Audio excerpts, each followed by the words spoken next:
आपके भी गार्डनिया के प्लांट में समस्या देखने को मिल रही है, बर्ड्स नहीं बन रहे, फ्लावरिंग सही तरह से खिल नहीं पा रही हैं।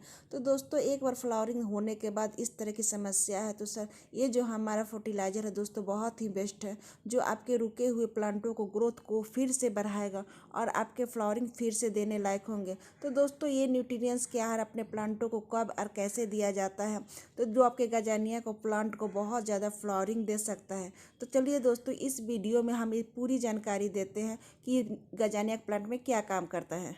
हेलो एवरीवन, चटपटी ज़िंदगी में सभी दोस्तों का स्वागत है। तो चलिए दोस्तों वीडियो की शुरुआत करते हैं। तो दोस्तों ये जो हमारा फर्टिलाइज़र है प्लांटों पे क्या काम करता है आप देख ही रहे हैं। जनवरी के लास्ट मंथ हो चुके हैं दोस्तों और हमारा फ्लावरिंग भी बहुत अच्छा हो रहा है। तो कुछ प्लांटों में अगर ऐसे समस्या देखने को मिल रही है दोस्तों, तो उसका मतलब है कि उस प्लांट में आपका कैल्शियम, पोटासियम और कुछ न्यूट्रिएंट्स की कमी हो चुकी है। मिट्टी का जो लेयर है दोस्तों ग्रोथ का वो कम हो चुका है। तो मिट्टी का ग्रोथ भी कैसे बढ़ाएं और हमारे रूट और ये जो हमारे बर्ड्स हैं उसको कैसे डेवलप करें। तो दोस्तों गार्डनिया का प्लांट में बीच बीच में हमें कुछ ऐसे न्यूट्रिएंट्स देना चाहिए जिससे कि हमारा प्लांट भी काफ़ी हेल्दी रहे, क्योंकि ये काफ़ी बुशी प्लांट होता है और काफ़ी इसके छोटे से ही पॉट में बहुत अच्छा ग्रोथ करता है। तो दोस्तों उसके केयर के मुताबिक आप समझ ही रहे कि इसकी मिट्टी काफ़ी कम हो रहती है, इसलिए इसकी मिट्टी में सही पोषक आहार हमें देते रहना चाहिए। और ये काफ़ी बुशी हो जाता है तो इसकी कुराई करना थोड़ा टफ हो जाता है दोस्तों, इसलिए आप इसमें लिक्विड का ही इस्तेमाल करें, आपके प्लांटों को काफ़ी हेल्दी रखता है। और बात है दोस्तों सनलाइट की, तो इसे सनलाइट बहुत ही ज़्यादा पसंद है और इसमें वाटरिंग आप बहुत ही कम करें। जब आपकी पानी का लेयर 1-2 लेयर सूख जाए दोस्तों तभी इसमें वाटरिंग करें, तब इसका रिजल्ट आपको बहुत ही अच्छा देखने को मिलता है। ये जो हमारा फर्टिलाइज़र है दोस्तों ये बहुत सारे प्लांटों पर काम करता है।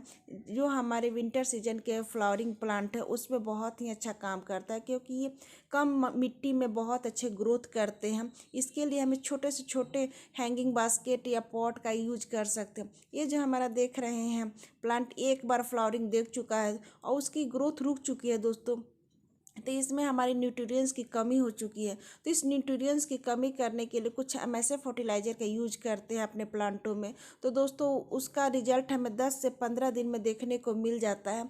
आइए हमारा फरवरी के मंथ से इसमें फिर से फ्लावरिंग होना स्टार्ट हो जाएंगे। तो दोस्तों ये देख ही रहे हैं इसकी मिट्टी, सबसे पहले तो इसकी मिट्टी की हमें कोराई करनी होगी। इसके पत्ते भी दोस्तों देखिए बहुत ही बेजान से पीले पीले होकर इस तरह से आपका पत्ता सड़ जाएगा और हमारा पूरा प्लांट खराब हो जाएगा दोस्तों। तो ये हमारे कुछ गजानिया के 1-2 प्लांट है दोस्तों जिसकी अभी ग्रोथ बिल्कुल रुक चुकी है। तो चलिए दोस्तों इस प्लांट को हम सही केयर और सही ध्यान से इस प्लांट को फिर से हम यूजफुल बनाते हैं। अगर आप कोराई करने लायक आपका प्लांट है तो दोस्तों इस तरह से आप हटा कर उसकी कोराई कर दीजिए, क्योंकि कोराई करना बहुत ज़्यादा जरूरी। देखिए हमारा कम से कम मैंने 3-4 दिन पहले ही इसमें वाटरिंग किया था दोस्तों, ये हमारा मिट्टी बिल्कुल सूखा हुआ है। आपकी मिट्टी इस तरह से भुरभुरी होनी चाहिए और इसके जब आप मिट्टी तैयार करें तो मिट्टी में रेत की मात्रा को ज़्यादा डालें दोस्तों, जिससे कि आपका ये मिट्टी में पानी डालें और वो पानी रिजर्व ना कर सके। तो दोस्तों इस तरह की मिट्टी आप तैयार कीजिए।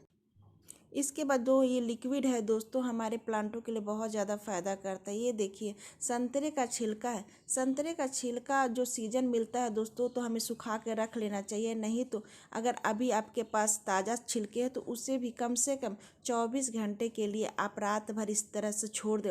रात भर के छोड़ने के बाद दोस्तों ये जो हमारा लिक्विड इस तरह तैयार होता है। ये देखिए मैं संतरे को छिलके को सुखा कर रख लेती हूँ, क्योंकि सीजन में भी मिलते हैं और बाद में हमें काम प्लांटों में डालने के लिए ज़रूरत पड़ता है तो हमें इस छिलके का यूज कर सकते हैं। तो दोस्तों इस छिलका देख रहे हैं, संतरे के छिलके में बहुत ज़्यादा मात्रा में विटामिन सी होती है। विटामिन सी हमारे प्लांटों में अगर नहीं मिले तो उसके ग्रोथ, उसके पत्ते पीले पड़ जाते हैं, उसकी ग्रोथ रुक जाती है। तो दोस्तों हमारे प्लांटों में विटामिन सी बहुत ज़्यादा ज़रूरत है। तो दोस्तों ये संतरे के छिलकों हम साइड कर लेते हैं, क्योंकि हमें छिलके की ज़रूरत नहीं है, हमें जो ये लिक्विड है उसका ज़रूरत है। तो दोस्तों अगर आप चाहें तो इसे फिर से एक बार रात भर के लिए संतरे का छिलका का यूज कर सकते हैं। संतरे के छिलके को हम अभी एक बार और यूज किया जा सकता है, इससे लिक्विड लिया जा सकता है। तो दोस्तों ये देखिए हमारा छिलका अलग हो चुका है। ये जो हमारा लिक्विड है दोस्तों बहुत ही फायदेमंद है। विटामिन सी के कारण पत्तों पीले पड़ जाते हैं, जिससे नए ग्रोथ नहीं आती है। इसके बाद जो दूसरा चीज़ है दोस्तों वो है यूरिया। यूरिया हमारे मिट्टी को बहुत अच्छा ग्रोथ करता है। आप देखते ही हो दोस्तों हमारे जो खेतों खलिहानों में यूरिया के छिड़काव किया जाता है, जिससे कि हमारा मिट्टी बहुत ही उर्वरकता बनता है और हमारा नए जो प्लांट है ग्रोथ अच्छे करते हैं। तो दोस्तों इस यूरिया को हम ये 5-6 पॉट में इस्तेमाल करेंगे। हाफ चम्मच से भी बहुत कम है, क्योंकि हमें ज़्यादा यूरिया इस्तेमाल नहीं किया जाता है। अगर ज़्यादा कीजिएगा तो ये अपने प्लांटों को नुकसान दे सकता है। उसे कम से कम 2-3 घंटे के लिए हम छोड़ देंगे, जिससे अच्छा मिल जाए। अब 1 गिलास पानी में हम ये पोटास लेते हैं दोस्तों। पोटास हमारे प्लांटों को रूट को डेवलप करता है, जिससे कि हमारे नए नए बड्स बनता है। इसे भी हम हाफ चम्मच लेते हैं दोस्तों और इसे अच्छे से मिला लेते हैं। आप चाहें तो दोनों लिक्विड को एक साथ मिला सकते हैं या फिर अलग अलग इस तरह से आप मिला दीजिए। तो दोस्तों इस पोटास का आप पानी का आप स्प्रे के थ्रू छिड़काव भी कर सकते हैं, जो आपके बहुत ही फ़ायदा करता है प्लांटों में, या फिर आप डायरेक्ट अपने इस तरह से पॉट में इस्तेमाल कर सकते हैं। तो दोस्तों ये जो देख ही रहे हैं हमारा इस तरह से 2-3 घंटे के बाद इस तरह के ये जो यूरिया बिल्कुल घुल जाता है और आपके प्लांटों में देने लायक होता है। तो दोस्तों इस तरह के जो लिक्विड है इसे अपने प्लांटों में कम से कम आप 50 ml से ज़्यादा नहीं दे सकते हैं, क्योंकि इसे बहुत छोटा पॉट है और ये आपकी मिट्टी में बहुत अच्छा रिजर्व कर जाता है। इसे देने का तरीका है दोस्तों कि कम से कम 2 दिन पहले आप मिट्टी में पानी ना डालो, उसके बाद इस लिक्विड का इस्तेमाल करें। तो दोस्तों इस तरह से देखिए मैंने अपने सारे पॉट में ये जो लिक्विड हमारा फर्टिलाइज़र तैयार हुआ है उसे डालेंगे और उसका रिजल्ट दोस्तों आप कुछ ही दिनों में आपको देखने को मिलेगा कि ये प्लांट बिल्कुल हेल्दी हो जाता है और अच्छे नए ग्रोथ भी देता है। तो दोस्तों इस तरह से इस सारे प्लांटों में हम अपने जो हमारा गजनिया का प्लांट है उसे हम अप्लाई कर सकते हैं। आप चाहें तो इसमें जो सीजनली प्लांट हैं हमारे डेंठस के, उसमें भी फ्लावरिंग जो रुक जाती हैं उसमें भी आप इस तरह के लिक्विड का इस्तेमाल कर सकते हैं और आपके प्लांटों को काफ़ी हेल्दी बनाता है।